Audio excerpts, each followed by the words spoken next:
ಜಯನಗರ ಸೇರಿದಂತೆ ಸರ್ ಬೆಂಗಳೂರಿನಲ್ಲಿ ಸುಮಾರು 25 ಕ್ಷೇತ್ರಗಳಲ್ಲಿ 50% ವೋಟ್ಸ್ ಡಿಲೀಟ್ ಆಗಿದೆ. ಏನು ಸರ್ ಇದರಿಂದ ಮುಂದೆ ತಮಗೇನಾದರೂ ಆತಂಕನ ಅಥವಾ ಅನಧಿಕೃತ ವೋಟ್ಗಳೇನಾದರೂ?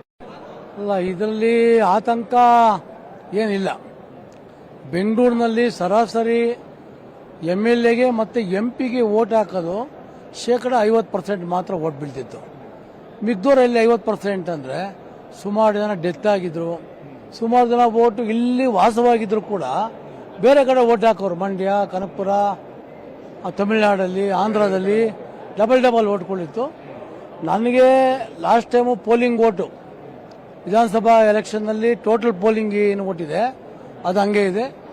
MP ಏನು ಟೋಟಲ್ ಪೋಲಿಂಗ್ ಇತ್ತು ಅದು ಅಷ್ಟೇ 100-200 ಮಿಸ್ಟೇಕ್ ಆಗಿದೆ. ಅದು ಬಿಟ್ಟರೆ ಇಡೀ ಬೆಂಗಳೂರಿನಲ್ಲಿ ಯಾರು 50%ಗಿಂತ ಯಾರು ವೋಟ್ಗಳು ಆಗ್ತಿರಲಿಲ್ಲ ಅವರೆಲ್ಲ ಕೂಡ ಅವ್ರ ಕಡೆ ನೆಲೆ ನೋಡ್ಕೊಂಡಿದ್ದಾರೆ.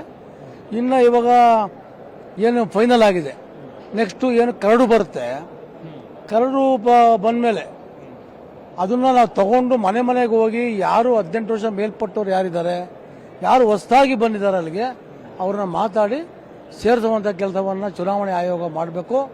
ಅದಕ್ಕೆ ಯಾರ್ಯಾರು BLA 2ಗಳು ಆಯಾ ಪಕ್ಷದಲ್ಲಿದ್ದಾರೆ ಅವ್ರ ಸಹಕಾರದಿಂದ ಪ್ರತಿ ಮನೆಯೂ ಕೂಡ ಮಾಡಬೇಕು. ಯಾವುದೇ ಒಂದು ಧರ್ಮದ ಮಾತ್ರ ಈ ಸರ್ಕಾರ ಮಾಡುವಂಥ ಕೆಲಸ ಮಾಡಬಾರ್ದು, ಎಲ್ಲವೂ ಕೂಡ ಅಲ್ಲಿ ಸೇರಬೇಕು ಅಂತ ಕೆಲಸವನ್ನು ನಾವು ಮಾಡಬೇಕು. ಯಾಕೆಂದರೆ ನಾವು ಸುಮಾರು ಅಪಾರ್ಟ್ಮೆಂಟಲ್ಲಿ 70% ಇಲ್ಲ.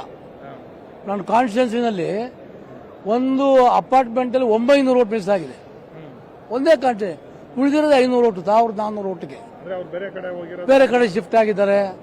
ಅದೆಲ್ಲ ಇವಾಗ ಬೇರೆ ಬಂದಿದ್ದಾರೆ, ಇವಾಗ ಬಾಡಿಗೆ ಬಂದಿದ್ದಾರೆ. ಅವರೆಲ್ಲರೂ ಕೂಡ ಒಂದ್ಸಲಿ ಹೋಗಿ ಮಾತಾಡ್ತಿ ಸೇರಿದ್ರೆ ಒಂದು 50,000 ಸೇರ್ಕೊಳ್ಳೋದು. ಪ್ರತಿ ಕಾನ್ಸ್ಟಿಟ್ಯೂನ್ಸಿಗೂ ಒಂದು 40-50 ಸಾವಿರ ಸೇರುತ್ತೆ.